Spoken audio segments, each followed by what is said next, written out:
Praise the lord. దేవునికి మహిమ కలుగునగాక. బాగున్నారా? దేవాది దేవుడు మరొక నూతన దినాన్ని మన జీవితంలో ఆయన అనుగ్రహించి ఉన్నారు. ఆయన కృప కలిగినటువంటి దేవుడు, ప్రేమ కలిగినటువంటి దేవుడు. మన జీవితంలో అద్భుతమైన కార్యాలు, ఆశ్చర్యకరమైన కార్యాలు చేయగలిగినటువంటి గొప్ప దేవుడుగా ఆయన ఉంచి ఉన్నారు. ఎవరైతే దేవుని దగ్గరికి వస్తారో వారందరికీ కూడా సహాయం చేసే గొప్ప దేవుడు, ఆయన ఆదరించేవాడుగా ఉంటూ ఉన్నాడు. దేవుని బిడ్డలారా, ఈ ఉదయకాల సమయంలో మీరు ఎంతమంది మీ యొక్క సమయాన్ని దేవునితో గడిపారు? ప్రార్థన చేసుకున్నారా? ఉదయం లేవగానే వాక్యం చదువుకున్నారా? ప్రతిరోజు కూడా దేవునితో సమయాన్ని మీరు గడపండి. సమయం గడిపితే దేవుడు తన కృపను మనకు అనుగ్రహించి అన్ని విషయాలలో సహాయం చేసే గొప్ప దేవుడిగా ఆయన ఉంటారు.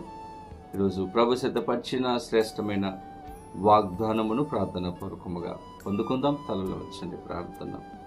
పరిశుద్ధుడ నీకు వందనాలు, స్తోత్రాలు. ఉదయ కాలంలో మేమందరం నీ సన్నిధికి వచ్చి ఉన్నాము. ఈరోజు మాతో మీరు మాట్లాడండి, దర్శించి నీ యొక్క కృపను మాకు దయచేయమని, సహాయం చేయమని యేసు నామమున అడిగి వేడుకొనుచు ఉన్నాము మా పరమ తండ్రి, ఆమేన్.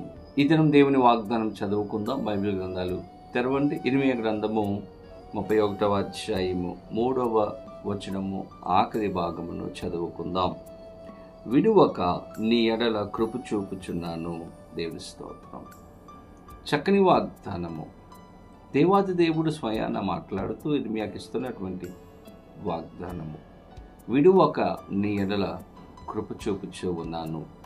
మన దేవుడు కృప కలిగినటువంటి దేవుడు, దయ కలిగినటువంటి దేవుడు, మనందరికీ కూడా సహాయము చేయగలిగినటువంటి గొప్ప దేవుడిగా నుంచి ఉన్నాడు. ఇర్మీయాతో ఆయన నుంచి ఉన్నాడు, నేను విడిచిపెట్టలేదు, విడువక నిత్యము నీ ఎడల కృప చూపుచూ ఉన్నాను. ఎందుకంటే ఆ పై భాగంలో అంటాడు, నేను శాశ్వతమైన ప్రేమతో నేను ప్రేమిస్తున్నాను కాబట్టి నేను నిన్ను విడిచిపెట్టలేదు. దేవుని బిడ్డలారా, నిజమే. ఈరోజు దేవాది దేవుడు మనలందరినీ కూడా ఆయన ప్రేమిస్తూ ఉన్నారు. ఆయన తన కృపను నిత్యము మనకు అనుగ్రహిస్తూ సహాయం చేస్తూ నడిపిస్తూ ఉన్నారు. ఒకవేళ దేవుడు మనల్ని మర్చిపోతే మనం ఏమైపోతామో, కానీ ప్రతిదినము కూడా దేవుడు జ్ఞాపకం చేసుకుంటూ ఉన్నారు. ఇశ్రాయేలును కాపాడువాడు కునుకడు, నిద్రపోడు. ఎన్నో కష్టాలు, ఎన్నో ఇబ్బందులు, ఎన్నో పరిస్థితులు గుండా మనం వెళుతున్నప్పటికీ కూడా దేవుడు మనల్ని విడిచిపెట్టలేదండి. దేవునికి మనం దూరంగా ఉన్నప్పటికీ, దేవుని మనము బాధ పెట్టినప్పటికీ కూడా దేవుడు మనల్ని విడిచిపెట్టలేదు, తన కృపను మనకు దూరం చేయలేదు. అందుకే దావీదు భక్తుడు వాక్యంలో అంటాడు, కీర్తన గ్రంథము 66వ సంకీర్తన 20వ చరణంలో దావీదు భక్తుడు అంటున్నాడు, దేవుడు నా ప్రార్థనను త్రోసివేయలేదు, నా యొద్ద నుండి తన కృపను తొలగింపలేదు. దేవుని స్తోత్రం. దేవుడు నా ప్రార్థనను త్రోసివేయలేదు. నా జీవితంలో ఎప్పుడైతే కష్టాలు వచ్చినాయో, శ్రమలు వచ్చినాయో, నేను దేవుని దగ్గరకు వెళ్ళి ప్రార్థన చేసినప్పుడు ఆయన నా ప్రార్థన త్రోసివేయలేదు. నాకు దూరంగా లేడు. ఆయన తన కృపను చూపటం మానలేదు.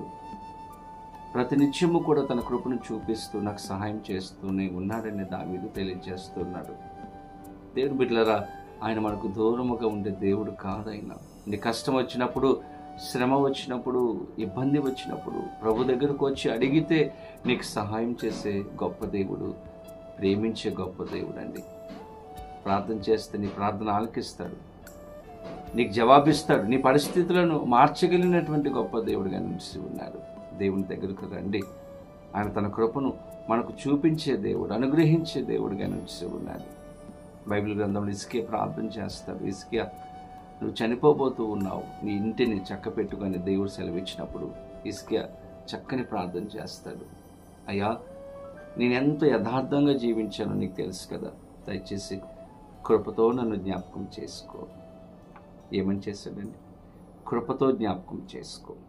ఇస్కియాకు ఒక విషయం అర్థమైంది. దేవుడు నా ఇంటిని చక్క పెట్టుకోమన్నాడు, కానీ ఆయన కృప కలిగినటువంటి దేవుడు. నేను కన్నీరు కార్చి దేవుని దగ్గరకు వచ్చి అడిగితే ఆయన నాకు సహాయం చేస్తాడు, తన కృపను నాకు అనుగ్రహిస్తాడని ఒక విశ్వాసంతో ఇస్కియా ప్రార్థన చేశాడు. నిజముగానే దేవుడు కృప కలిగినటువంటి దేవుడు, హిజ్కియాతో దేవుడు అన్నాడు, ఇంకా 15 సంవత్సరములు బ్రతుకుతావు అన్నాడు. అలాగే దావీదు జీవితంలో కూడా దేవుడు అతనిని జ్ఞాపకం చేసుకుని ప్రతి సమస్యలో శ్రమల నుండి తప్పించి విడిపించి సహాయం చేశారు. ఈరోజు మనము కూడా దేవుని దగ్గరికి వస్తే తన కృపను అనుగ్రహించే గొప్ప దేవుడు. విడివక నీ ఎడల కృప చూపుచూ ఉన్నాను. ప్రేమ కలిగినటువంటి దేవుడు. ఆ కృప కలిగినటువంటి దేవుని దగ్గరకు వచ్చి నీ సమస్యను చెప్పుకుంటే, నీ కష్టాన్ని చెప్పుకుంటే తీరుస్తాడు, సమాధానం, సంతోషం ఇస్తాడు. అటువంటి కృప పరిశుద్ధాత్మ దేవుడు వీడు చూస్తున్న ప్రతి ఒక్కరికి అనుగ్రహించి సహాయం చేయండి కాక. ఆమె ప్రార్థన. పరిశుద్ధుడు నీకు వందనాలు, స్తోత్రాలు. ఉదయ కాలంలో మీ సన్నిధికి వచ్చి ఉన్నాం. శ్రేష్టమైన వాగ్దానం ఇచ్చారు యేసయ్య. కృప కలిగిన దేవుడు నాయన, విడివక మా ఎడల కృప చూపుచూ ఉన్నావు. స్తోత్రాలు.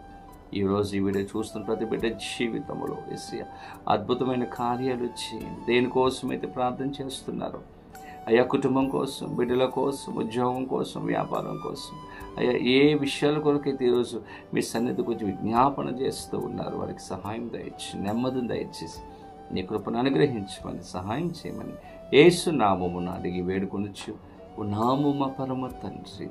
ఆమేన్. తండ్రి, కుమార, పరిశుద్ధాత్మ త్రియేక దేవుని యొక్క దీవెన ఆశీర్వాదం సదాకాలము కలుగునుగాక. ఆమేన్. దేవుడు మిమ్మలను దీవించునుగాక.